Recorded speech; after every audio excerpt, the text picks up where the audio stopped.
And it's midweek already. Hello, you're watching The Pulse on the JoyNews channel. We're coming to you live from our studios here in Accra. This is The Pulse, and coming up this afternoon, pressure is mounting on government to downsize the number of ministers serving the state to ease the burden on the public purse. We have more as government grapples to secure an IMF deal amid a rising level of inflation, labor agitations, and an all-time low downgrade of the economy by ratings agencies. We have the latest for you. National Union of Ghanaian Students is also calling for the immediate resolution of differences between government and 5 educational workers' unions.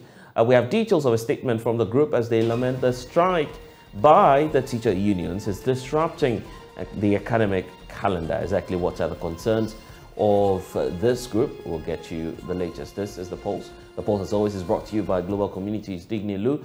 Affordable Safe Sanitation. Don't forget that we are live on DSTV channel 421, GoTV channel 144. We are streaming live on YouTube, and all of our social media handles is at JoyNews on TV. Feel free to be a part of this show. I'm blessed Sogah. This is JoyNews, independent, fearless, and credible journalism. We're back shortly.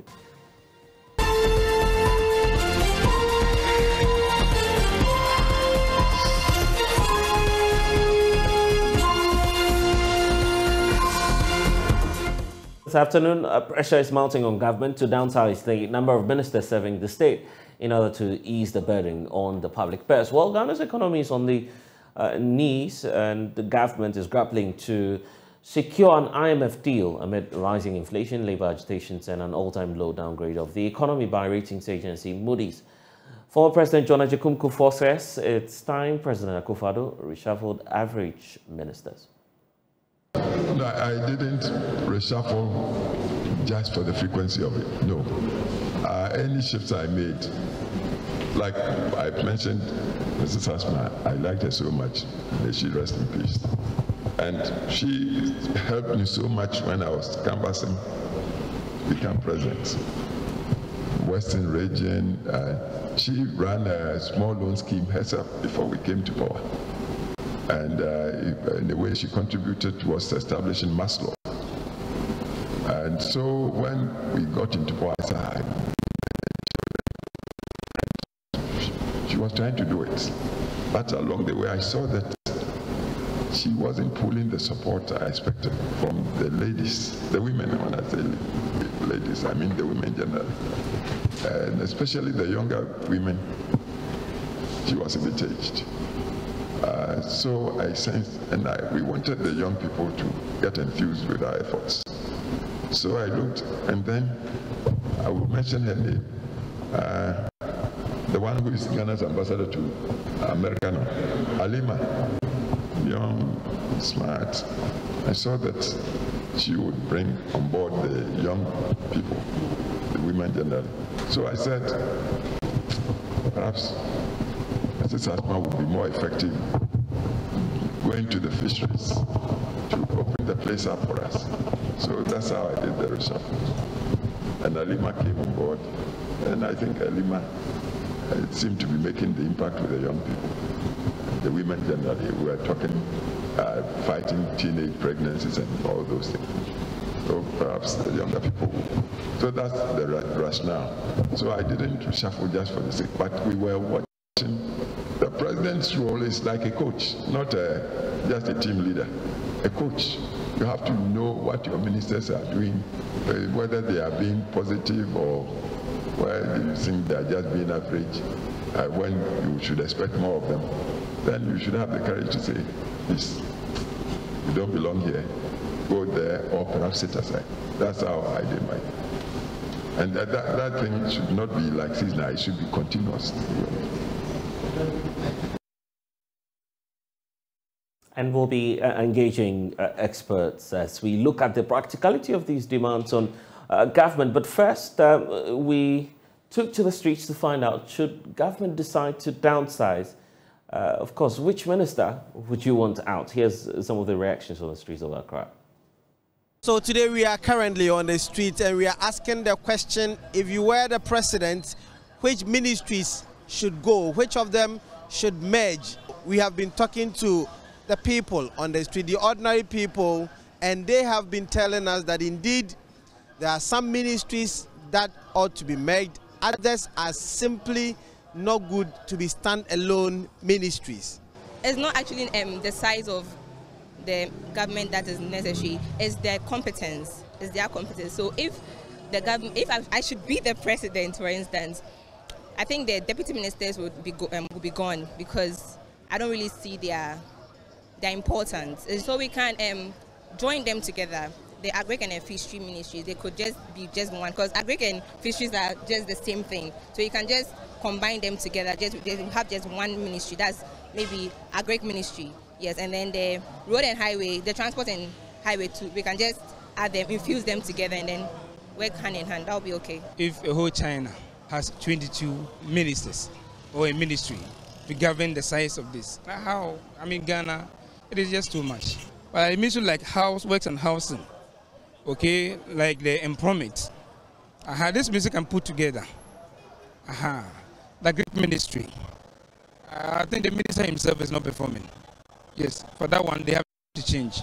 And I think that most of the ministers also, they're of age. It is the ministry directors that work. They do the administration works. You understand? So if the ministry directors are there, I mean, those secretariats and those things are not necessary. I think they can put all of them together under one umbrella. Railways, transport, aviation has to be one. Then defense ministry, and then interior ministry also have to be one. Secretariat doesn't bring anything. At the end of the day, what do? If, let's say, I'm a president, I've set up so many secretariats. We have even the cathedral also have secretariat. What for? Because it's waste. We are wasting resource. What is going on now? We can't bear anymore. We can't bear anymore. I'm a whole chief, but just I have to bring myself down. Instead of me using my 4x4, I've dumped my 4x4 down using taxi. You can also do the same. Cut down so that the taxes won't bring anything. If you are taxing me, right now you tax me, and if I don't get any better pay, what will you tax? And how much am I going to give? That's the reason why many people are dodging taxes. Being a good leader, you have to be a good listener. If you're a good listener, you know, people will work for you whereby you sit back, because you listen to them. Oh, okay, anyway, your idea is good, but why don't we try it this way too? The meaning, you are just joining with me, but you can't just wake up, implement something, then you tell me it's my dream. We all have dreams. The Ministry of Chieftaincy and Religious, I believe they also fall within the same domain. So to me, what I would advise government is they have to just merge, because life in Ghana is very, very hard. And we can, if there's something we can do to reduce the size of the ministry, then we have to. So, should we consider a town size of government, or where should we be heading towards? Joining me now is political scientist at the University of Ghana, Dr. Kwame Asasanti. Thank you, Doc, for your time. The demands on the streets of Accra, some are asking for a merger of the ministries that of course, appear to be performing the same functions. Looking at the options we have, what should we be opting for in this, in the wake of the economic crisis? I think, good afternoon, Blessed, and I'm happy to join you. I think the reality is out there for the government to see. People in the streets are telling government what to do. Not the case that they know better than government, but they think that something has gone amiss and that there's a need for correction. And that someone suggesting that there should be merger of some ministries. I agree. Because if you look at some of the ministries, they are performing the same functions. And so why do you keep them? This is part of the prudence you want to ensure that you have within the system. All right. So some of the ministries, such as the Ministry of Communication and Information, what's the difference? Put them together. It's part of the downsizing. Agric and Fisheries, the people pointed out, that's also a good one. Ministry of Food and Agriculture. We are in there. And then a host of them. If you look at, let's remember that ministerial reshuffle includes also splitting of ministries and merging them. This is one way to go. That then you come to the real numbers. The Constitution mandates the government to have at least 19 as cabinet ministers. I don't want any number more than 19. Just keep 19 ministers, and the rest will be filled by a few deputy ministers, and then the chief directors will take over from there. Even, when going forward, when we cross the Rubicon going forward, I am even thinking that is it not possible for us that if you look at the Constitution, it says that for each region you should have a minister. Why can't you even have all the ministers? As regional ministers, they are regional and they double as ministers, so that you don't have much in terms of what the bill that you need to pay and all that. Imagine the 16 regional ministers, they double as ministers for the states. All right, we are good to go, so that we appoint a few. All right, and then you take, for instance, Greater Accra regional minister, who will say a minister for defense, and then the rest of them. If you don't get the number, you add a few, and then we are good to go. Because this is the one the Constitution says we should have, and all that. If you don't want to go on that route, you can also look at what? Bringing it down to 19 to meet the cabinet requirement, and that's it. The work of ministers are done mostly by the bureaucrats, the technical officers and all that. And that you need very few. So plenty deputy ministers, we don't need them. It's part of the things that, because if you look at how much they pay them, it's a lot. Their per diem, all the perks associated with their office. Little, we can make savings and then we move on. So I support the call for the downsizing. It should be, a very drastic one so that we can feel the effect. And let's talk about the effect then, because many believe that if government plans to spend more, it will not necessarily come through the aspect of checking the number of ministers we have. We could cut down the size of ministers, and yet the government will still continue to spend as it wants. If you look at the budget and what government is seeking to do, there's an increased projection for expenditure. So it looks like we're not coming down anytime soon. Yeah, that's why I have said, and I'll repeat here, that discipline must be something that going forward we need to make sure we have the financial discipline, that we are not going to spend that much. We spend according to what we have. All right. There are necessary expenditure that we incur in this country, which for me is a waste of resource. All right. The government has hinted that projects that are not too important, they want to drop it. I want them to drop the cathedral, all right? Because we need it for what? I don't see it. You don't need a cathedral to save any human life, all right? You can put aside, and then we concentrate on things that will really help us to weather the storm. So yes, we need to instill discipline, financial discipline. We need to also make sure that we meet our target. If you look at the budget that was presented, a lot of things that, as a critical look at of it, I saw that most of our targets, we did not meet them. If you look at the revenue target, we did not. Inflation target, we did not. The debt, accumulation, we went beyond our target and all that. That tells you that there's a policy failure. We should make sure that we have our eyes on policies that we put in place, but examine them. Yeah, but Doc, I guess the essence of why you are asking for that downsize is just to reduce costs. Let's look at some of the measures announced by the finance minister.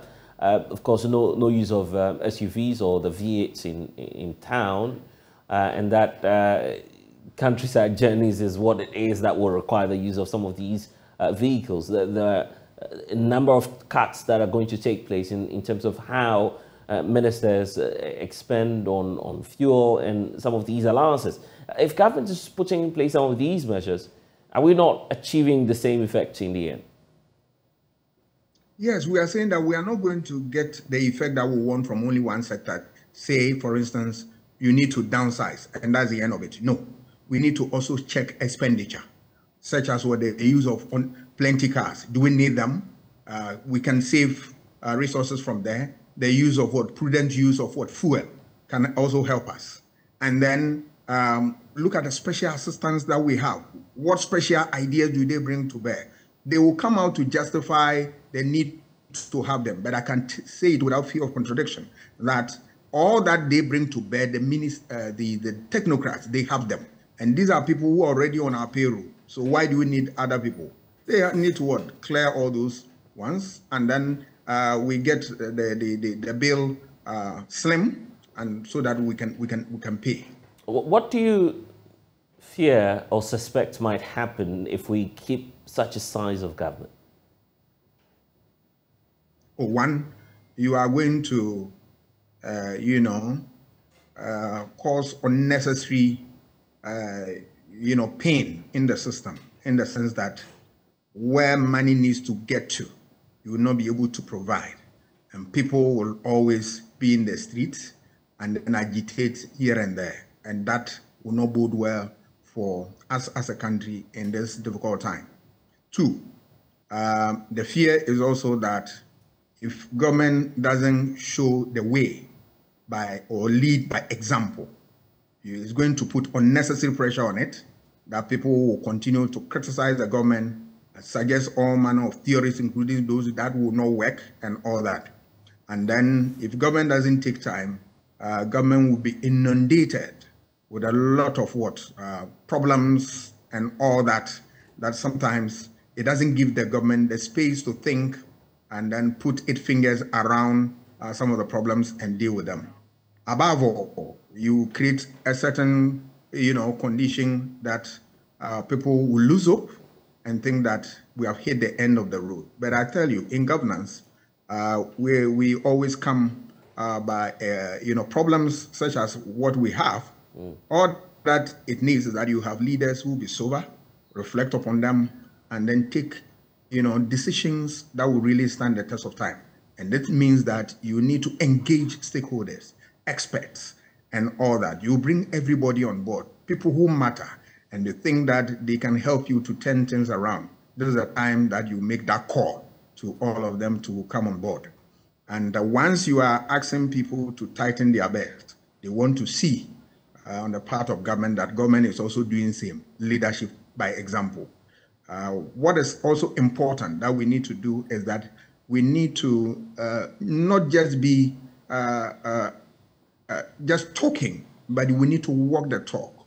We have signed on to the issue of, or the principle of good governance, where one of its principles is that decisions that are taken within the state, you need stakeholder engagement. We need to all respect that. We need to also ensure that we are ready to deal with corruption. One of the things that get money through our fingers every year is the issue of corruption. And then waste. You and I are aware of audited general report and all that. There must be prudent effort to plug all these holes. And then we should be able to be transparent. Good governance requires transparency, that you are governing on my behalf. Any decision you take, let me be part and parcel of it. Sometimes I ask myself, why is government trying to inflict a pain to itself? Look at this, loan renegotiation and all that. Why can't you open up the discussion? Let people bear with you. Explain your position to them.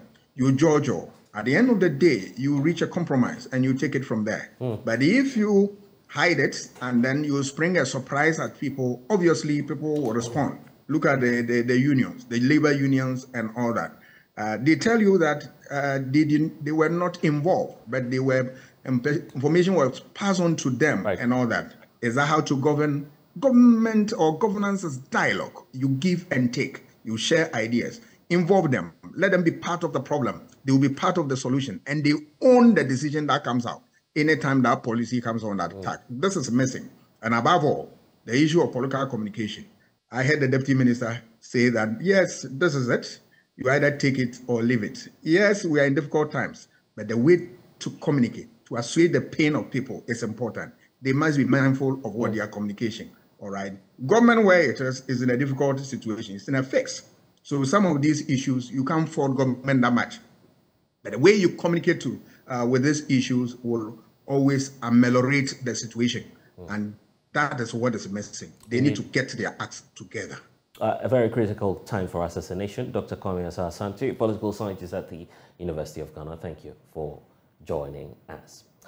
Let's stay on the education front now, because the National Union of Ghana Students says it is alarmed Ghana's tertiary education sector is in danger. Currently, there are 5 educational workers' unions across all public universities and all colleges of education that are on strike over varied issues relating to their conditions of service. NUGS is expressing worry that the consequence of these mass actions is the devastating effect with some major academic activities and administrative matters such as teaching, marking, transcript release, admissions and graduation, for instance, may be affected. The group has released a statement and is asking the Ministry of Education to act fast.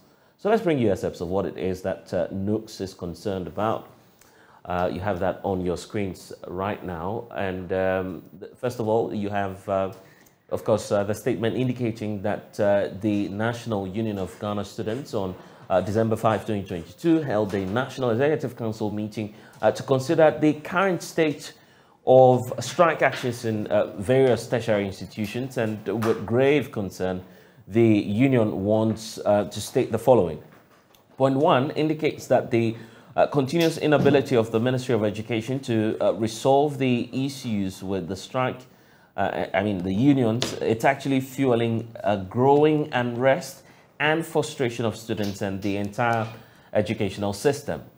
Then they also have another point which they're raising. There's also a case that currently there are 5 educational workers unions across all public universities, and not just the public universities, but the colleges of education. All of them, all these groups are on strike. Point 3 indicates that the consequence of these mass actions is devastating, with major academic activities, as I was talking about earlier.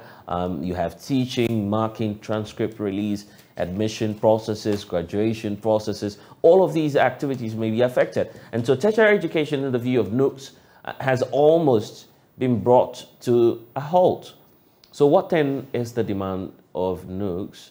They believe that even more disheartening, you have a situation where there's an impact on private universities as well. Most of them are affiliates to the various public universities now, and they are unable to graduate students due to the striking teachers and the unions, and simply because they do mentoring for these institutions. They are mostly done by the public universities, who facilitate some of these processes. So the Ministry of Education, in the view of NUGS and all other stakeholders, must act with urgency to find an amicable resolution to the issues to prevent further disruption to the academic and educational structures. So these are some of the concerns being raised by NUGS, and they, of course, go on to say that once again, they want to indicate clearly that the frustration and unrest is real, and managers of the educational sector must at least be concerned about the damaging impacts of these strike actions on the future of the country. The union will continue to engage various stakeholders in their bid to help solve the impasse. So these are some of the concerns of the National Union of Ghana Students. Dennis Labi is president of the group. He's joining us in studio. Good afternoon. Welcome to the Pulse. Of course, we didn't see this coming because of course, academic activities were running up until now that we know that, I guess, UTAG is on strike. So by extension, TTAG, let's say, in some cases, is on strike.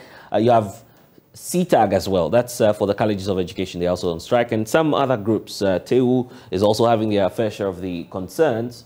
So in all 5 institutions or groups that are very critical to the running of the universities are almost withdrawing their services. But practically, how is that affecting the tertiary sector?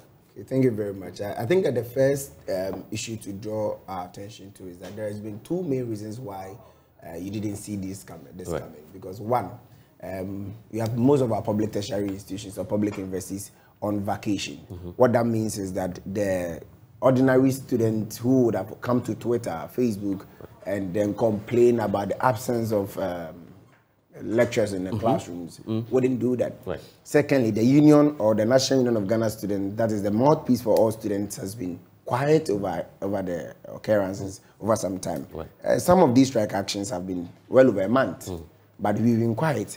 And that is our extension of good faith to the government and the Ministry of Education, so that it doesn't look like we are ready to pounce on managers of so you were silent for a reason, simply because you wanted to engage. We wanted to engage, right. And we also wanted to give the ministry and the government the chance to do what it has to do to salvage the situation. But we are well crossing a month, and what that means is that the universities do not only run when students are on campus. University activities run deep into vacation, right. And some of them are essential services to the running of the academic structure. So you have issues such as graduation, currently on hold. Kenya University has postponed graduation. What that means is that it affects other aspects of our lives, including job acquisition, including promotions, including other research activities. All of those have been suspended. Right. You have some students in their final year who are doing theses and research papers on hold. What that means is that the entire country has academic research on hold now as I speak to you. That is dangerous for any country that wants to develop, because you are running the country on research. It is on hold because supervisors are on strike. These lecturers are the same supervisors. They are on strike. What that also means is that you have very essential part of your academia where you have people coming from outside the country who come to learn and come to pay monies to our public universities, inject some good monies into our economy. The confidence those people have in our academic structure is currently or gradually eroding, because persons are not managing the umpires well. You have GAWA, that is the Ghana Association of University Administrators, who are supposed to be administrators in our campuses, are not on, working now. Right. What that means is that administrative duties of the university is on hold. What that means too is that analytically, you look at admission processes where fresh students are supposed to be admitted, the first year or the free SHS graduates, where we are so proud of them. Right. Currently would have to wait a bit because the admission processes would have to be on hold because administrators are on strike. Senior Staff Association is also on strike. That means that the senior principal officers of the university who would ensure that things run managerially are also on strike. Teachers, Tertiary Educational Workers Union, that is still who ensure that the very essence of sanitation, other security issues, all other pertinent issues on the campuses are also on strike. What this means is that we are virtually at ground zero. Effectively, the training colleges or the colleges of education too is even much more critical. Why is it critical? Because not all the colleges of education are home. Okay. There are a chunk or so about they half. have a session. Yes, they have there a is session, a session going on as we speak. A session of colleges of education are in session. Some are supposed to be getting ready for exams, and some are actually going to write exams. What that means is that teaching and learning activity has been grounded. If it is grounded, it means that our teachers or our would-be teachers are not being trained. And this is nearing a month. The colleges of education teachers went on strike on the 11th of November. Today is exactly 7th of December. We are 4 days short of a month. Bless, we are in a very critical point of our academic structure. We've already lost a lot of good times by virtue of the pandemic. And if these manageable and preventable issues are not managed, we as a student front have very little to do. You're calling it manageable, but I'm interested in the backstory first of all before we get into the solution. When you made attempts to reach out to, I don't know, where you started off from, probably from the aspects of the teacher unions or from the government side, what sort of response did you get? I'm sure you engaged both sides on your concerns. I've observed one thing. We have persons or we have managers and unions seemingly doing something about it. I use the word seemingly because I do not feel the sense of urgency that ought to be injected into this. Because if the managers of education decide to be urgent about this, it won't take them that long. Two, and personally, that's what you get. That's what I get. That's what I get, and I'm being very honest. They're basically not doing anything about it. Not being urgent about it. Secondly, I think that the unions have a position. Their position is that you ought to pay aid to them. You've not paid it. This is our position as the National Union of Ghana students. Right. We are saying that we are not really concerned about the nitty-gritties and who is right and who is wrong. This is our teachers versus our managers in an impasse. Right. What we are saying is that no issue is beyond managing. So the managers of education who know better should just be concerned about the future of young students in this country. Should be concerned about the lives of young people who have paid fees, who have paid transcript fees, and are not getting their services. Let me talk about UTAC, for instance. These are your teachers concerned about their conditions of service. Research may be part of it, other issues may be part of it, and allowances that will facilitate that congenial environment that you want to have for academia to thrive. They say that's not present. You don't want to be flippant about it, that, well, it's not a concern. All we want to see is the schools must run, so come back to the classroom. No, that's not our message. Actually, basically, that's what you're saying. If you look at our posture very well, we have played the burden and the responsibility on the doorsteps of the ministry or government. Yeah. So when it comes to UTAG and CTAG, that's the Colleges of Education Teachers Association, they have quite a similar complaint. Right. And we have said that the management of our educational sector is not only about ensuring that TLM is in the classroom, it is also about managing unions. And that is the job of the ministry. So we have made it very clear that the ministry has an ultimate responsibility of managing labor issues. And that is it with every leadership of every organization. We are in multimedia now. If multimedia has a problem with its staff, then it is the responsibility of the leadership of multimedia to ensure it is amicably resolved, so that the labor unrest does not affect the consumers of the product. We as students, we go to school to buy a product called education.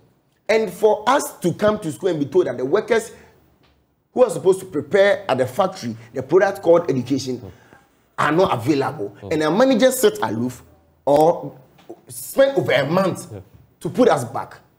You see, we are not looking at this in perspective. Imagine that we are in this country and fuel products. Persons who are supposed to supply fuel products are on strike for a month. Do you think we would have been here? Then it is a matter of prioritization. Imagine that persons who are supposed to go to the farm and produce food for us, or import rice for us, or give us chicken, are on strike.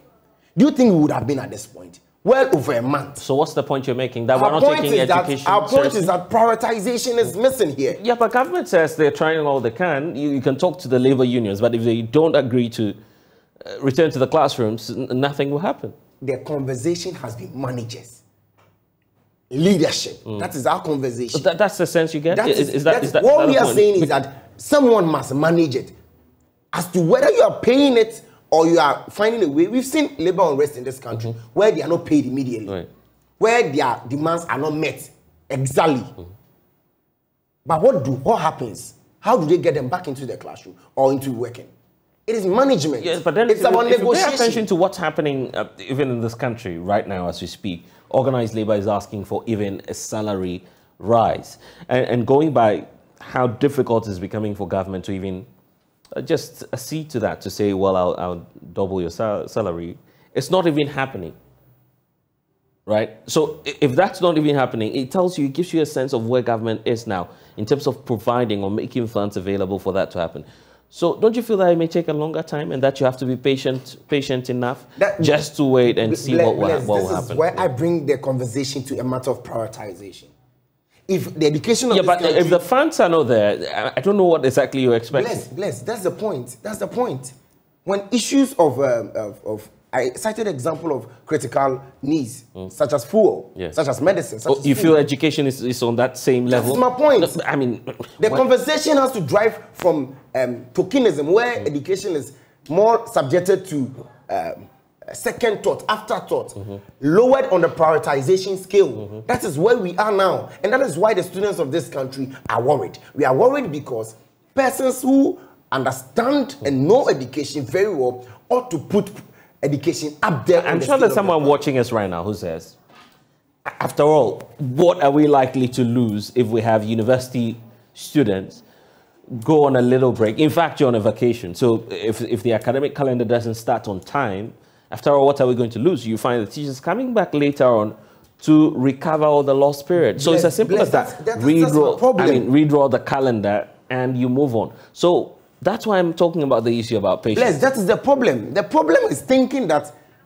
no problem, we'll lose some hours, no problem. We'll lose some days, no problem. That is the problem.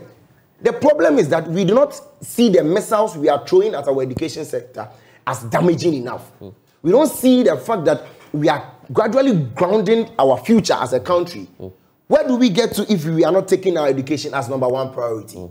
Where do we get to? The question we need to ask ourselves is that, what do we want for our country? A country with a very porous or very poor education sector, is that the future we want for ourselves? Every single hour we fail to ensure that our workers, our teachers get back to the classroom, it's an hour deducted from our trajectory of development. Okay. Every single hour that we fail to get our College of Education teachers back to the classroom is 1 hour taken away from our future. Okay, I get the story about the colleges of education because some of them are already in session. For the public universities that are about to reopen, what would you do if we miss the timeline and we don't get the teachers back into the classrooms or on campus? First of all, before the start of the academic calendar. First of all, I am a young man of faith. Right. I have so much hope and assurances that we won't get there. But this is the point. Do you know that as we speak, private universities are affected by this? And let me tell you why. So the impact is quite ravaging. You have private universities affiliated to the mentoring universities, which are public universities. Right. And whilst these universities are on hold, it means that services they ought to render to the private universities, such as mentoring, moderation, graduation, marking, do not happen. So even private universities are all affected. Right. Now, back to your issue of timeline, and if we don't meet it. One, let's not even get there. The national discourse and the national agenda must be set in such a way that we value the education. Yeah, but it's a possibility. And you know why I'm asking that question. That's fine. That's fine. At the National Union of Ghana students, with all our blocks, we do everything within our power to get people to realize that we need to meet it. But if people decide, or the managers of our education decide that they will still continue to manage it without any sense of urgency, we won't talk. We will go and sit down at NEC again. And the same way we have impact on other sides of life and other spaces in our political spectrum, we would advise ourselves and have impact. And that could possibly mean that you hit the streets? Bless, that's really not within my power to say. That is a decision that NEC would have to take. But I can tell you that there is so much unrest, so much frustration at the student front. Because the students of this country gradually are beginning to think that nobody cares about them. Really? Is that how you feel? Yes. And you know why? Our strike is a month. And we are told that it doesn't affect our academics. That's where we've got it. Another means that may be open to you, maybe the option of moral suasion. I mean, trying to impress on your teachers, letting them feel the urgency and what possibly the implications of their action would be. Have you tried? Bless, everybody must. Pleading with them? Everybody must feel, to get them back. must understand the implication. It's not just about our teachers. It's not just about our teachers. This is a system that everybody has a part to play. Our teachers have a part to play.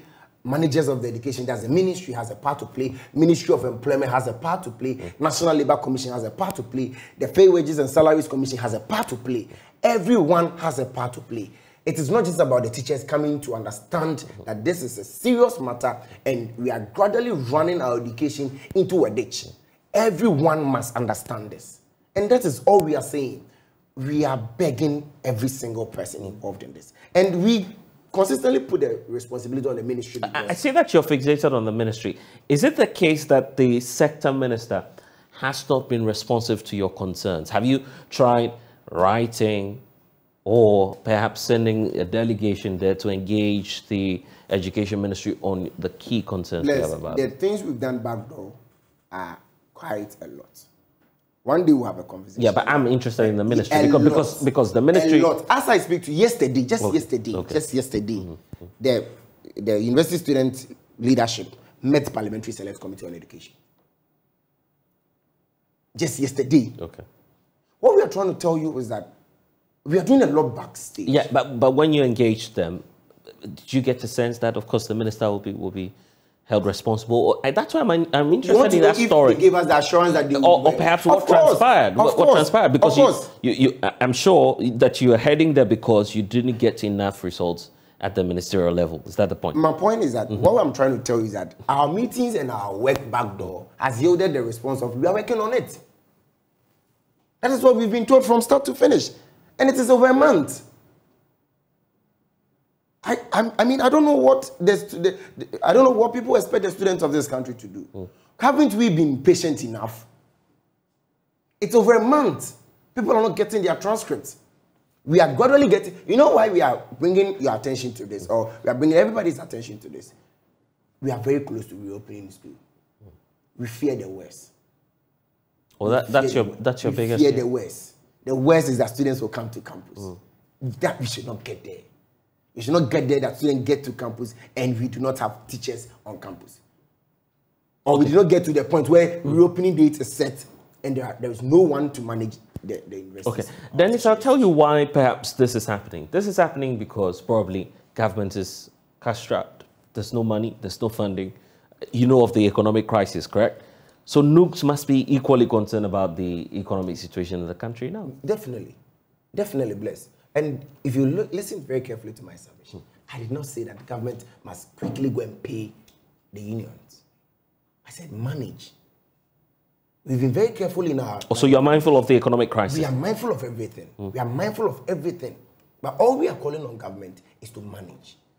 Manage the situation. Get them to the classroom. You know what to do to get them. Whether you are paying or you are negotiating, whichever way, get them to the classroom. Because what we are saying is that managers of this educational sector can manage, so they should manage it. And when you talk about management, for instance, I've heard some of the union leaders say, oh, government is asking us to tighten our belts, but they are not exhibiting that sign of being prudent with our state resources. I mean, we still see them asking for more funding. So why do you expect the teacher to equally sacrifice at this time? Why should the teachers, of course, be making room for someone who's seeking to spend more? I mean, that's the argument from the position of the unions now. The burden of proof, or the burden of proof does not lie on the student unions. It does not lie on us to prove to teachers why they need to tighten their belt. That is a burden on the government. And that is why we must be able to tell the government in the face. You feel they need to spend properly? You need to tell the government in the face that if you are telling them A, it is your job to prove to them that you are committed to A. It's not ours. We are not part of the conversation of tighten your belt, manage this, manage that. No. Yeah. The burden of proof is on the government. If the government sits down with our unions and the government knows very well that it has really done what is justifiable in the eyes of the unions, the government will prove it to them. If the government has not done that, then the government should also answer to them. And that's why I'm asking, because whether or not we make progress, the impact is going to be on the student. The impact is that's why I'm asking about the policy direction, the measure you want to see. I mean, should government be showing more signs of indeed tightening? Haven't you heard so much of that? We have at least we haven't heard from NUGs. At least we haven't heard from NUGs on that. You've not heard that NUGs says that the government should manage this country well? Is that what you want to hear? What was the last time? What was the last time? I mean, I've not heard from them. Okay, so on the 3rd of November, we met the President of the Republic. We gave him our piece when it comes to the economic crisis that we are in. And we've said it, we've come over and over again, that we have given our position on how the economy should be managed. One day when you want us to discuss the management of this economy. No, I'm open to that because I wasn't there when you met the president. I'm coming. You actually reported. Okay, right. I'm clear about that. But of course, you didn't put everything out. There was no communique afterwards. I didn't see that. At least. So I'm seeing you the very first time after that engagement. And that's why I'm asking you to be strict on that. You can do for me is that maybe get into the editorial. No, that's why I'm telling you. That's why I'm telling you that when it comes to such an engagement, obviously, the opening is indeed open to the media, and our presidential correspondent has, of course, put out some content on that. But we've not seen in clear details what it is that Nooks says. Read that? Did you read that? Yeah, but you did not put out what it is that the position of Nooks is. Did you read on running the economy? Did you read ours? I haven't seen that. That's why I'm asking. That's the problem. You. That's the problem. Yeah, that's why I'm asking. So then the assertion shouldn't be that we've not said. Well, I've not heard. Good. Now let's come to it. Now the point of the economy, the point of managing the economy is that the managers of this economy have a responsibility. They have a responsibility not just to us as an educational, for they have a responsibility that is holistic and overriding. And that is something that is clear. And that is managing this economy so well that the young girl in Kanania would have access to education, quality for that matter. And that is not debatable. And we have told the government that we'll continue to offer our advice publicly, privately, that the government must do what it has to do to put this country on its toe. And it is not alien to say that this economy is not doing well. The government, the president himself and the finance minister himself has admitted that we are in crisis. I don't need to repeat it to the president or the finance minister. What I need to bring to their attention is that my constituents, there is an unrest that has a rippling effect on every aspect of this country. And if it will mean that the government of Ghana must cushion itself financially and prepare itself, restructure itself financially in order to meet that, then you should do it. That's why I'm asking about what we should be restructuring. Because you issued, as you're indicating, a position on how the economy should be managed. Because there's a direct link to what's happening on the education front now. Practically, what's the demands of Nooks? What are you asking? What do you want to see as practical measures in restoring the economy? Restoring the economy. Precisely. Oh, wow. Then the best for you, Bless, is to have a full section. No, I mean, because you are telling me that you've issued a position. No, I'm coming. I'm coming. Like I mentioned, when we met the president, who is really the one we are supposed to give our advice to, we did that. And we made it clear what we think as a... Why are you being reluctant on putting out because you called me here to talk about the strike, and there's a connect to what's happening. And I'm saying that the burden of managing this economy, it's not with me, it's not with you, it's with the managers of this economy who persons queued in 2020 to vote for, and that should be left to them. What we are concerned about as a student front currently is that that economy is managed so well that it affects our education, and our education is moving. And I don't need to restate that the economy is in crisis. It's been loud and clear. Unless, of course, you want me to repeat it. I'm not asking you to repeat. Two, it is not also surprising. It is also not something that I would have to restate that managers of this economy must do better than they've done. Okay. That is not something that I need to restate. They have admitted it. What I need to restate on the behalf of 10 million students of this country, especially the tertiary students, is that our facilitators, our staff, our teachers have been in the house for quite too long. As to whether you pay them or not pay them, that's really not, it's not. Would that not be hypocrisy on your part? No. I mean, knowing so clear that the books are out there. Bless, do you know why that's not hypocrisy? Right. Because the history is very clear that there's been so many times that there's labor unrest that persons were not paid, but it went back. Except that the circumstances are different now. I'm coming. Why are you failing to pay attention to that fact? Bless, I'm coming. You are failing to understand something. What you are failing to understand is that when we use the word manage, there is an understanding for manage. Okay. Hold on. No, I mean, let's not go down that path. I'm coming, Bless. And I want you to get... Ask the question. I get the point you're making, but of course, we can't make progress if you don't understand where I'm coming from. You want government at all costs to get the teachers into the classrooms. And I'm telling you that the circumstances under which you want them to do that now is quite troubling, because government has said, well, the amount of money you are asking for. Is there any scientific backing? I'm coming. Hold on. What it is that the Labour Relations Minister said. Hold on, Bless. What it is that the Finance Ministry is saying. Hold on, Bless. Yeah. Listen to the question. So the point is... You are not getting the question. You don't even know the question, so don't try to answer. Well, hold on. I'm asking the question. The question is that. Is there any scientific backing that says that unless labor unions are paid, they never return? But at least that's what we've heard them say. That's what we've heard the union say, right? Then you're not getting it. But that's what we've heard the unions are saying. The unions are saying that if you don't pay us, there's no way we're going to tighten our seatbelts and go back to the classroom. They've made that clear. We've heard from the likes of Professor Jampo stating clearly what their position is. Now government is in a much more tighter corner because funding will be difficult. So that's why I'm bringing to the fore the issue of the economy, precisely. So perfectly. First of all, our position as a union has been simple. Manage the labor impasse. Manage it. You don't care where the money comes from. We are consumers. We go to the market to buy. How you manage the organization is really your headache. Now we come to the other side of it, whether to pay or not to pay. And I'm saying that management in its sense does not only necessarily mean pay. It means that do well at the negotiation table and at the bank. Two things. How you manage it is squarely on you. What we are calling for is for you to manage it. And we've also backed our analysis and our claim with the fact that there is no rocket science that says that if you don't pay labor unions, they never return to the classroom. That would be unfair on our labor unions. There's been so many times that our labor unions, especially our teachers, have been understanding. What do you do? Now, a typical scenario before we leave is that you told labor unions that you want to start the negotiation about their demands in 2023 March. This is serious. I'm demanding something. You didn't tell me you pay in 2023 March. Then you tell me that the negotiation on your demand, we won't start it now. Let's pause the negotiation and go and negotiate in 2023 March. All right. That alone is a wrong footing to start from. And that is bad faith in the first place.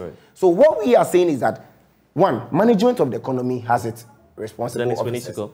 Management of the education sector has its responsible officers. The children of this country must be protected. And that is what we should do. And that's Dennis Lavi Ampofo, president of the National Union of Ghana Students, joining us here on the Pulse.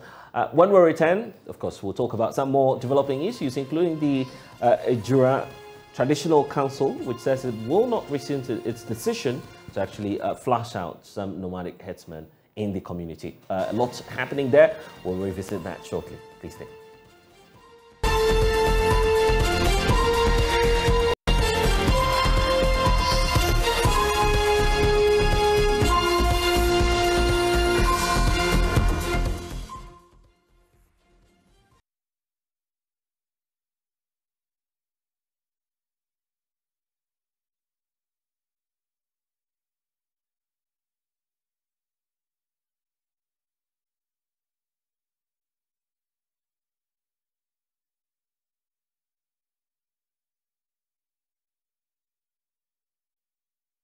Traditional Council says it will not rescind its decision to actually flush out nomadic headsmen and their cattle in communities within the area. The chief of Ejura, Banma Osi Shede II, recently destood his sub-chief for his alleged role in aiding nomadic headsmen to penetrate a crime community at Nasu number 1 and number 2. This was after farmers and inhabitants accused the headmen of being behind recent robbery attacks and other crimes in the area. Of course, Nana Yaujima has been visiting the area. He comes through with... The Ejura Traditional Council has taken a decision to flush out nomadic herdsmen and their cattle in communities within the area. The chief of Ejura, Berima Osei II, recently destood his sub-chief for his alleged role in aiding herdsmen to perpetrate crime at Memenaso number 1 and 2. This was after farmers and inhabitants accused the herdsmen of being behind recent robbery attacks, including the killing of a police constable and destruction of farms in recent times. Abuafonhene of Ejura Traditional Council, Nana Yawapia, affirms the council's decision to evict the herdsmen from the communities. So the Fulani community in Ejura as a whole, we don't have a problem with them. We have never had a problem with them. The issue has to do with those who come in. Normally, they are not even from Ghana here. But you know, as Ghanaians, as welcoming as we are, when they come in, we think that they come to feed their cattle and go away. But they come along with this robbery, kidnapping, and destruction of farm produce. So we've resolved that enough is enough. The leadership of the Fulani community in Ghana, however, says the use of force to stop migrating cattle may cause the animals to disperse, which may lead to destruction of many farms. General Secretary of the Tabita Palaku International, Yakubu Musa Bari, suggests the traditional authority soften its stance on the matter. The timing of his invoking was very, very close. The animals have already moved. They are even close to enter. And if you say you destroy them and stop them, to bring a lot of security threat within that community, or even the district. Musa Bari also expressed concerns about what he described as continuous stereotyping of the Fulani community. We are also whistleblowers to the security. When we see, we spoke, we engage them and bring out the bad notes to them. At the end, the next minute you see them out on the street again. Information we are getting, allegedly, they have godfathers. When they are being arrested, some godfathers came with huge amounts, change hands, and these criminals will come out again. The Member of Parliament for Edra Sechidumase, Mohammed Bawa Brahma, who is also a member of Parliament's Defence and Interior Committee, called for urgent solution to the concerns in the area. They should come out with a plan that they are coming will not endanger life and property. And if whatever plan that they bring sits well with the traditional authorities, all of us will sit down together and see whether their continuous influx into this constituency will not be to the detriment of our people. Police in the area are continuing investigation into recent attacks, including the killing of the police constable. For JoyNews, Nanaya Ojima, Edra. Nanaya Ojima, who's joining us via Zoom this time around. And Nanaya, I'm just interested in the mood right now within Ejira itself, knowing the background to this and the likely escalation it may bring if it's not, handled properly.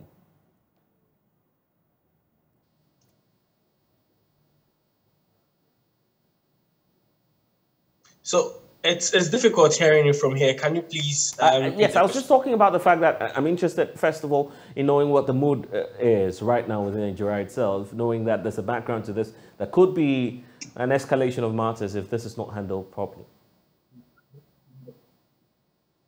So if you ask about the mood, the farmers, most of them are excited about this development because they know that the traditional authority is not ready to soften a stance for these Fulani headsmen or nomadic headsmen to come into the community, because some of them, according to them, have had a number of issues whenever these headsmen travel into the community from the north into the community. A lot of them say they've sometimes, through their activities, destroyed the crops that they grow on their farms, which has led to many of them losing some revenue to the situation.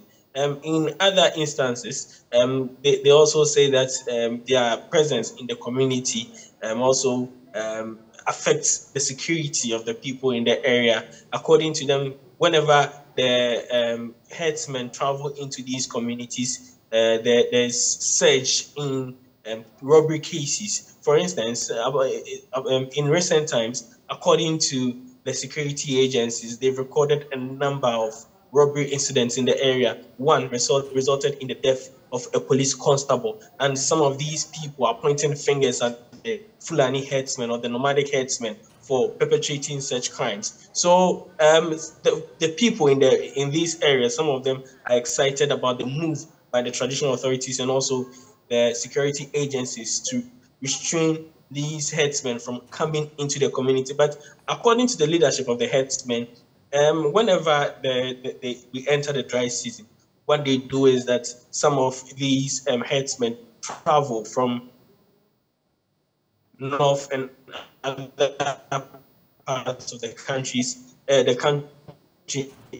into the Edra municipalities to ensure that their animals are well fed. So it's been a ritual. This year they've set off, and most of them are about entering Edra. So if the security agencies should start to disperse these animals, it will affect farmers within Edra, because most of these animals will go their own way and start destroying these farms without any person, whipping them in line. So according to these people, it's both ways. Some are excited. That's on the farmer side, they're excited. on the side of these nomadic herdsmen, they believe that something should be done about this directive. Have we been hearing from any other authority within the area? Because we know this goes beyond just the traditional leadership of the community. So there was recently there was a meeting between the police and also the traditional authority, and the information that we had is that the traditional authority charged the police to ensure that no nomadic herdsmen with these cattle enter the some of the communities within the area, especially the farming communities, and the police accepted this task, and they are moving to ensure that this is done. They restrain these nomadic herdsmen from entering the area because of the danger that they pose to the farms and also the people there. Because mind you, as I said, there have been a number of robbery incidents within the area, and they are pointing fingers at these herdsmen. The information that I've gathered. It appears we've lost Nana Jima there. Member of Parliament for Jura, Alhaji Mohammed Brahima, has been sharing how authorities intend to prevent a possible disruption in the event, of course, of an eviction. So, into the Jurassic constituency is an annual affair, and every year that they come along, apart from the destruction that it causes to farms and crops, they also sometimes life and property are endangered. And much as we respect the ECOWAS protocol and the free movement of goods and persons, that should not be done at the disadvantage or to the detriment of life and property. And of late, we have had a number of robberies that have occurred in Ejura. I mean, I can count as much as not less than 6 robberies that have occurred. And in each of these robberies, suspects that are arrested mostly are Fulani people. And so normally around this time when they come in with the cattle, apart from the destruction that they cause to farms, the crime wave also increases. It's on the rise. And that is why I feel that the call by the Municipal Security Committee and NANOM is welcome. Because for now, we cannot say that when they come, I mean, we cannot deny that they come along with economic activity. But most of, if you look at the disadvantages that accompany their coming with to graze their animals in the constituency, I feel that the advantages far outweigh the advantages. We definitely know that anytime there is such ban, it's often accompanied with some sort of confusion, especially as the Fulani community is upset with this directive. How do you intend to prevent any possible disruption in the event of the eviction?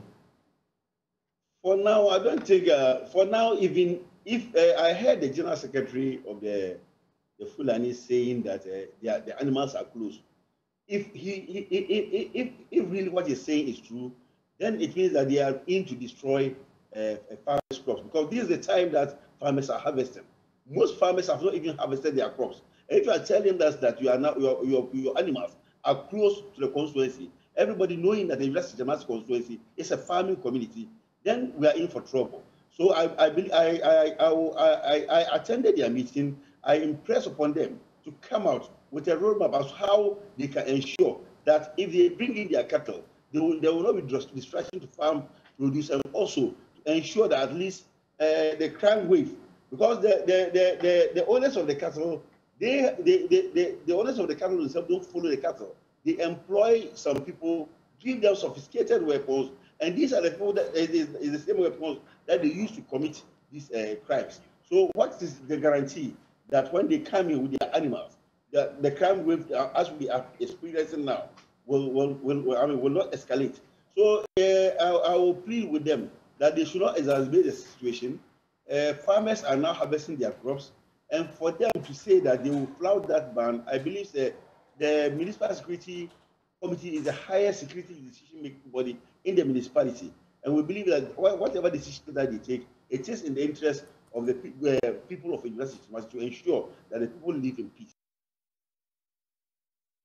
Dr. Adam Bona is a security analyst. He joins us via Zoom now. Thank you, sir, for your time. We know that of the Ejura incident, what it led to, and some recommendations that were made. Looking at what's happening now, how do we pick up lessons from the three-member ad hoc committee set up by the Interior Ministry, so we avert, of course, a possible escalation? So, good afternoon. I think that the traditional council should probably engage, instead of engaging the nomadic herdsmen, they should rather be engaging the municipal security council, i.e. the national security or the police in the Ejura municipality or in the, in the area. I can foresee trouble, and this is perennial. Once, you have the rains stop coming down, the nomadic herdsmen begin to travel with their animals. And so once they do that, usually plants, food crops and plants get destroyed somehow by these animals. And so there's been several engagements to get this nomadic herdsmen issue resolved, and it hasn't worked. And so I would call for dialogue. I would call for dialogue instead of the outright ban by the Ejura Traditional Council. Or else, if they don't dialogue and they want to use confrontation, I believe we are going to have a security situation at hand. Then this issue actually came up recently at the Accra Initiative Conference in Accra, which I took part in. Nomadic herdsmen and the issues surrounding nomadic herdsmen and the communities they go through or sometimes they find themselves. And so, blessed, I think that they have to be more dialogue instead of an outright ban I'm not sure how that is going to work, because then you need a higher authority, an authority higher than the traditional authority, because we live in a country that is governed by rules. And so I'm not sure if they are going to take the laws into their own hands, looking at the outright ban. I'm not sure under which law they will do that, but that is not to say the destruction of food crops should be entertained. So I think that there has to be dialogue and dialogue and dialogue to find an amicable solution instead of this issue probably that is staring at us. Intelligence is a key part of security. Do you see a breakdown in that?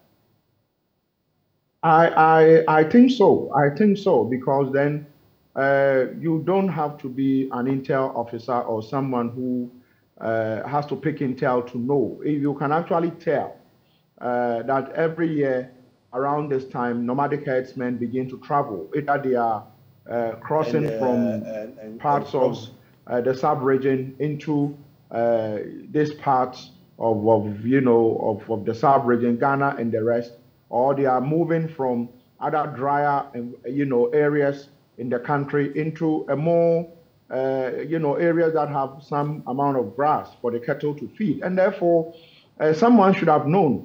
It's just the ability to have the data and review the data and know that, this is going to happen, and therefore let's put in measures. But even if they didn't have the data, I suspect that before the traditional council issued this fiat or this ban, obviously there would have been engagement and counter-engagement. Didn't anyone attempt to sit them down and let them know, if you are coming in, we are going to designate a route for you. You cannot go through here, you cannot go through here, and make sure things work. I think that, yes, this could amount to some amount of intelligence failure. I hope that the municipal chief executive of the area is up to the task and, putting in place enough measures, and by now calling the security agencies within the country to sit with the nomadic herdsmen, so that this doesn't become a full-blown confrontation. Because if you look at the sub-region, this thing is getting out of hand. Some nomadic herdsmen, of course, are carrying sophisticated weapons. I think I listened to the last person who spoke. I think he's a member of parliament. Yes, some of them carry sophisticated weapons And some of them actually engage in, activities that are uncalled for, apart from, herding their cattle. They engage in other activities using the other weapons. But that shouldn't be an excuse for us not to live in a rule of law country. I want to see, how the rule of law will work, where we wouldn't have traditional authorities here and there, because under what law would a traditional authority? That is, I'm not disrespecting the traditional authority, but I think that these things must be done within the framework of the law, because then if they do that, and these people are the nomadic herdsmen from what I'm hearing, I also say, no, we are going to fight back. Where would that send us to? Total anarchy. So I think that I am not sure what has happened to the committee. I know for a very long time, the Minister of the Interior and his, the committee, the ad hoc committee have been engaging. So I think this is the time for the ad hoc committee under the Ministry of the Interior to pick this up and, bring the feuding, the party, the traditional authority, and the nomadic herdsmen, their leadership together, and let them have a dialogue, because I think that wherever they find themselves, they should learn to live peacefully with the people. How about the District Security Council? That's going to be a very good platform if indeed some dialogue would have to be promoted in terms of dealing with the matter. How do you expect that the District Chief Executive, who doubles as the chair of that Security Council, approach this matter and tackles it effectively? Well, if he hasn't started, if I think it's a municipal chief executive, they are the same anyway. If this has not started by the district chief executive or the municipal chief executive, then it's within his remit. Because even if he's going to call for a reinforcement, it has to actually go from the municipal or the district to the region, and then from the region, if the region cannot, because the Jura comes under Ashanti region. If the Ashanti region Regional Security Council cannot deal with the situation, then they would escalate it to, the Interior Ministry or the National Security, or escalate it to Accra. But as we speak, it looks like even if there's been such engagements, I doubt it's been meaningful. And so I am still wondering why the traditional authority would be those who will be issuing this fiat, who would be banning the people, and not the municipal chief executive and his people, because they are clothed with power to do that, because the law actually mandates the municipal chief executive to chair municipal security council meeting. And if things are getting out of hand, even if there has to be a curfew, the municipal chief executive would have to actually write to the interior minister for the interior minister to subsequently grant the curfew or deny them the curfew. But if nothing of such has been done, it becomes very difficult, because then you ask yourself, why would the traditional leaders be the ones who are actually issuing this ban, and not the municipal directorate or the chief executive and his people? I find that a bit strange. Right. But of course, lately we've seen our traditional leaders issuing a lot of fiat. Sometimes they will do and come back and apologize.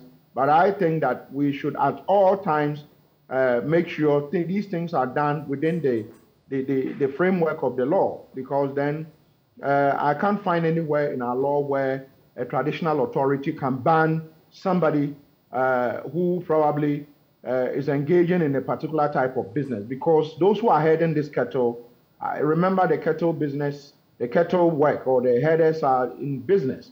So if you are banning them, there has to be a way to have the power to ban them. So the moment they see you not to have the power to ban them, then chances are that they will disobey you. And once they disobey you, it becomes difficult, because you are the landowners. And so you can get your people to rise up against them. And what happens? There will be all-out confrontation. And already we have had enough within the sub-region when it comes to nomadic herdsmen confrontation. If you go to Nigeria, it is everywhere. Go to Burkina, it is everywhere. And so we've got to be careful. I will call on the municipal chief executive. If this has eluded him, he needs to quickly put his act together. He needs to sit with them and make sure that the right things are done. Dr. Adam Buda, thank you for joining us. School children at Adma Primary School are scared of going to school. This is because their school building is not safe. The school has developed some deep cracks and could collapse anytime soon. Aisha Ibrahim visited the school and reports the children are pleading with the government to attend to their needs with urgency. From afar, everything looks good at the Adma Primary School in Accra. But a closer look shows a deeper problem. The building is almost falling apart. Deep cracks have developed in the school building. The cracks can be seen at the base all the way to the middle and even to the upper part of the building. School children at the Adma Primary School are scared. So this structure, I'm told, used to house classes 4 and 6 and also the ICT laboratory. Right now, this structure has been completely abandoned because the teachers and students say it has become a death trap. Now, the new structure in which they've been moved has also become a death trap because they say there are cracks in the building and cracks on top of the roof. Cornelius Akpese and Samira Mohammed say they are reluctant to go to school because they fear the school building will collapse on them. I can say the building is already collapsed because if we hear something break down like shouting, then we realize that maybe it's the building that want to collapse on us. So we try to run away from the class to come outside so that the building will not fall on us. The children say anytime it rains, studies come to a halt. Sometimes when our teacher is teaching, the water drips on her from the cracks. Usually when it's raining, how do you cope? Sometimes we have to push our desks to the veranda so that the water won't drip on us. So sometimes when our teacher is teaching, we have to stop. She has to stop teaching so that we'll come here. When it rains, all the compound becomes wet and water fills the whole compound. So this disturbs the students in the school a lot. Especially when we are going to class, because there's muddy and all those can stuff the stuff in our shoes. So when we get into the class, we go into the class with mud. And at times too, the school becomes like a swimming pool. So we suffer a lot in this school. They want the government to, as a matter of urgency, address the problem before it gets out of hand. Mr. Joseph Omari lives behind the school. He says the dilapidated nature of the school keeps him awake at night. What I see in this area is not very good at all. Our kids are suffering. Always the snake wanted to follow them at the school side. That is why I used to become annoyed. If the rain fall heavy, I used to pass up there. The building is shaking. Definitely, it's shaking.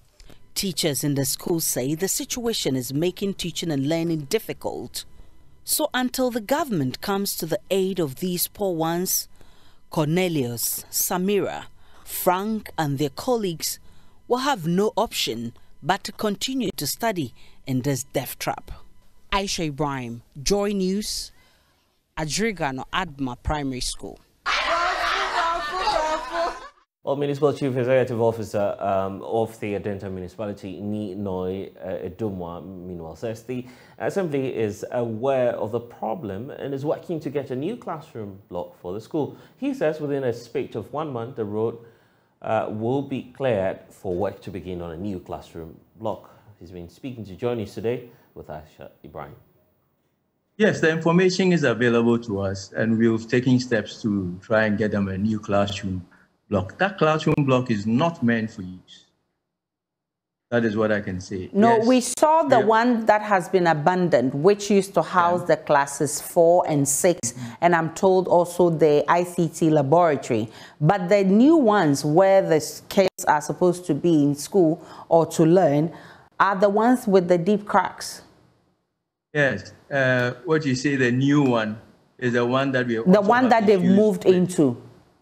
Yes, they are not supposed to be there, is the statement I made, because we observed those cracks. But because it is something that comes from a different entity, we are ensuring that a new building will be put up. We are supposed to pull it down, this one. But the evidence of the state in which it is will be lost.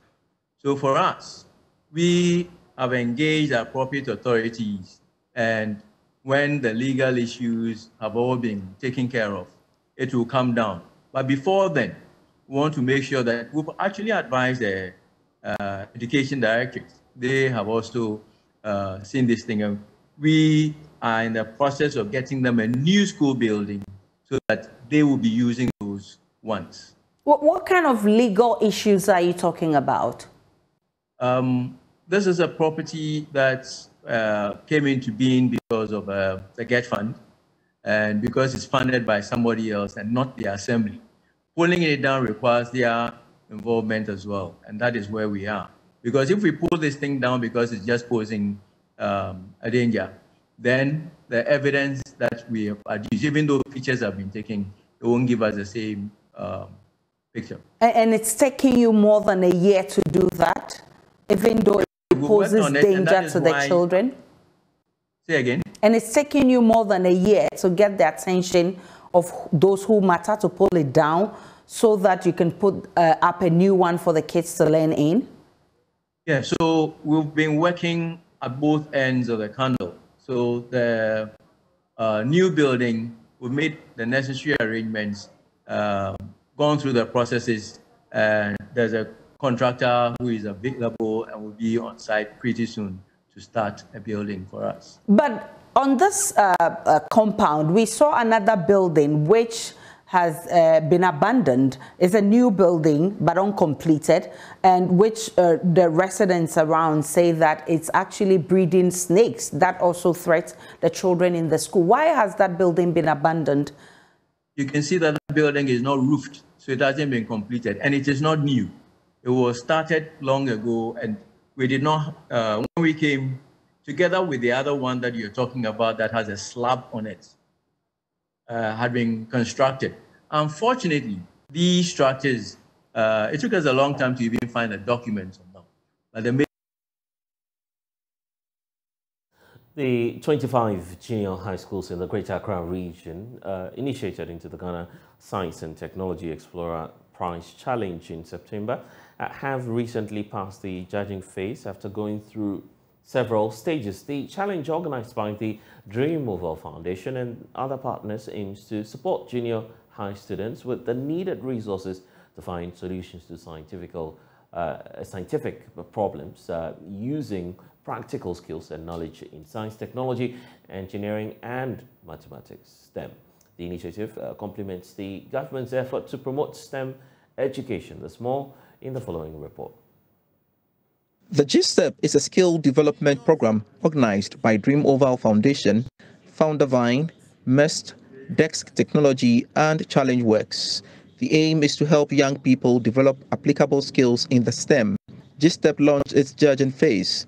The program's manager, Foundervine, Elikem Kofi, said the G-STEP also aims at reaching out to about 1,000 students. Foundervine is one of the partners in the G-STEP consortium, putting together this program to empower and inspire 20,000 youth in Ghana through STEM and STEM promotion, and then putting into practice all the things they've learned in school and broaden their minds. We're not only thinking about the students, but we're also looking after the teachers as well to build their capacity and also impacting this knowledge on these students. One thing that cuts across the various presentations is what is popularly known as chew and pour, meaning forcefully committing stuff into memory.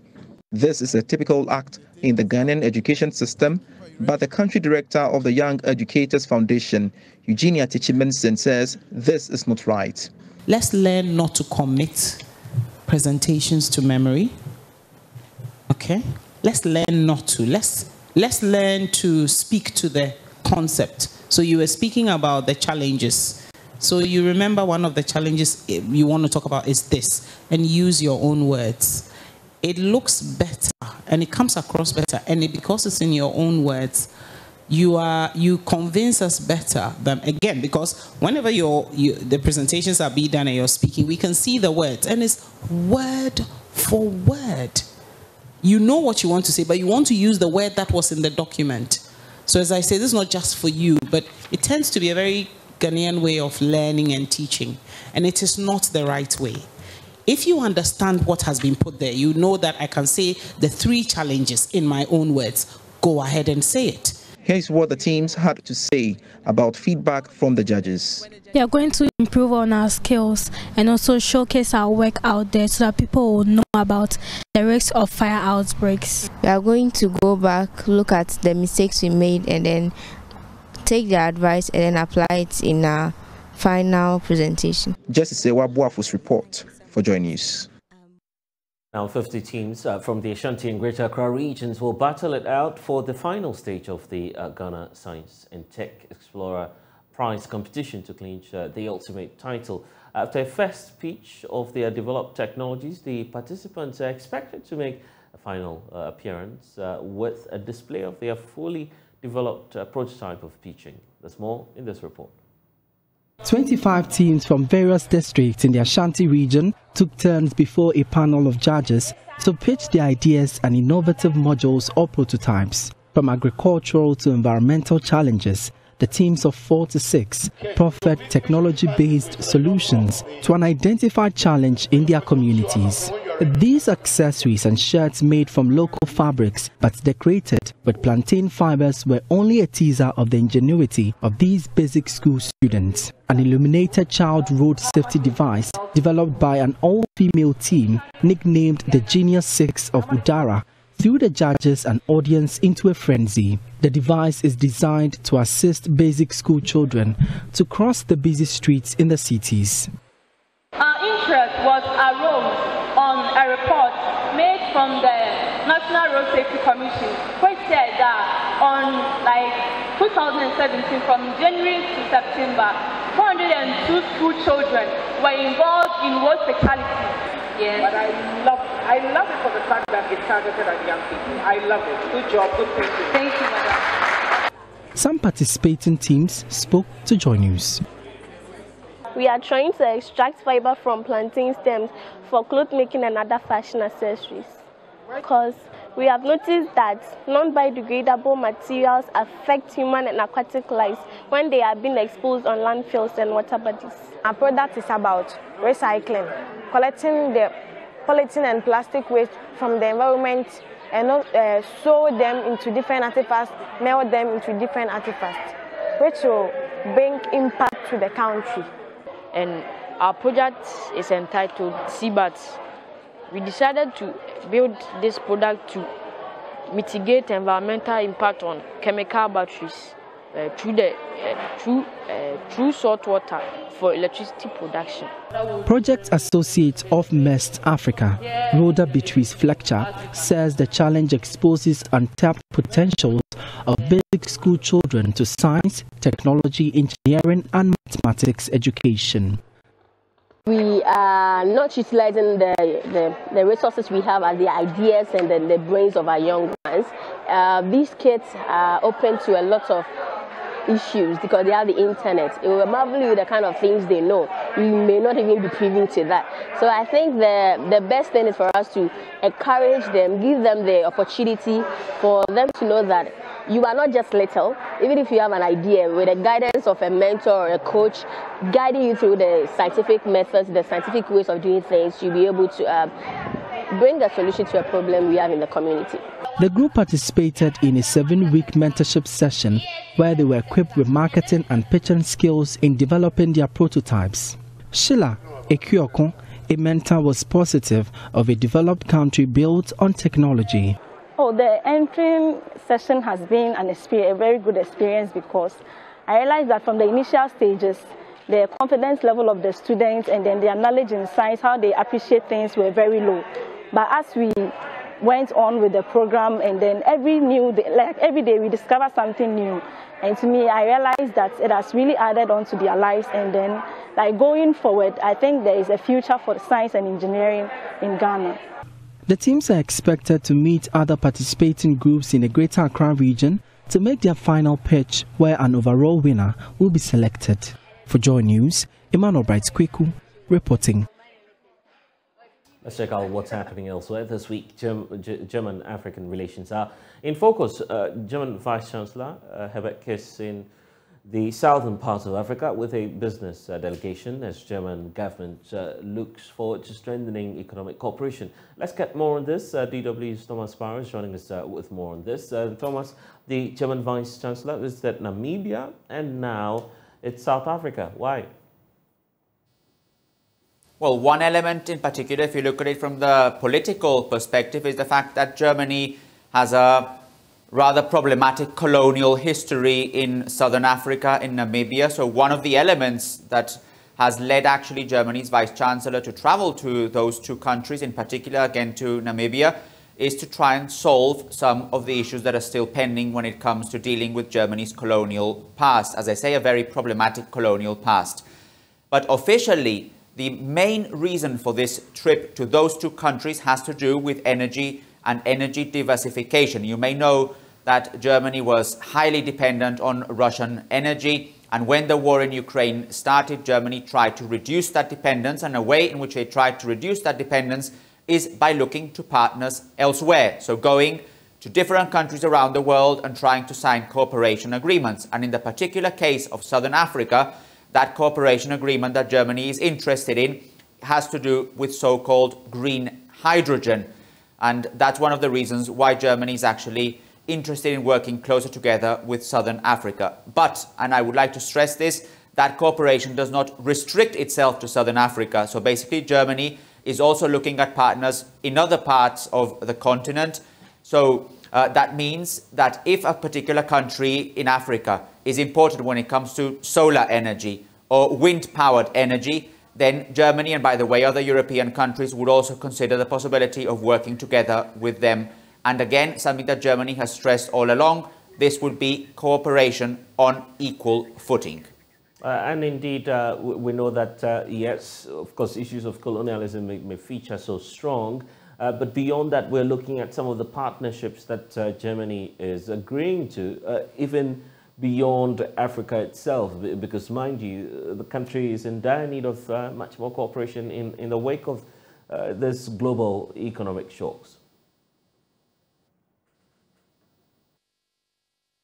So beyond Africa, one that grabbed headlines in the last few days, in the last few weeks, was an energy cooperation with Qatar. So Qatar will provide LNG, so liquefied natural gas, to Germany, and that is also something controversial here in the country, because Germany does not necessarily see eye to eye with Qatar when it comes to certain political elements of the relationship and certain political statements that come from Qatari authorities.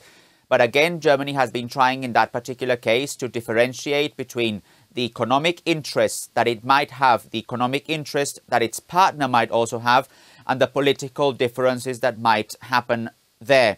And something similar, by the way, can apply to Africa. You may know that when it comes to the war in Ukraine, there are different views from African countries compared to the ones here in Europe. And UN resolutions, several African countries have abstained from signing up to resolutions that condemn Russia's actions, whereas here in Europe, European Union leaders have voted in favor of that.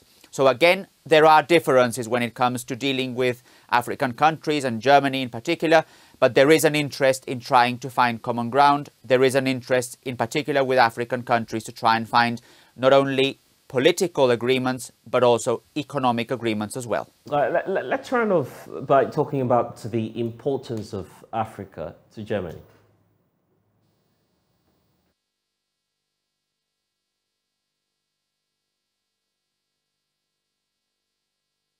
It is certainly important, especially considering all the different current crises. It's not only the effects of the war in Ukraine, relations to Russia. It's also about tackling climate change. It's about dealing with the aftermath of the pandemic. It's about handling further potential international health crises. Germany would like a partnership with Africa, as I mentioned, on an equal footing, according to the German government, in order to find answers to global challenges. But, and this is a relevant but, this is not always easy to put in practice, especially considering how many different interests are at stake. Spiral is with our partners, DW, and that's all we have for you here on The Pulse. I am blessed Sogah. Log on to myjoyonline.com. More stories for you there to catch up on. But next is Let's Talk Showbiz. It's coming up shortly.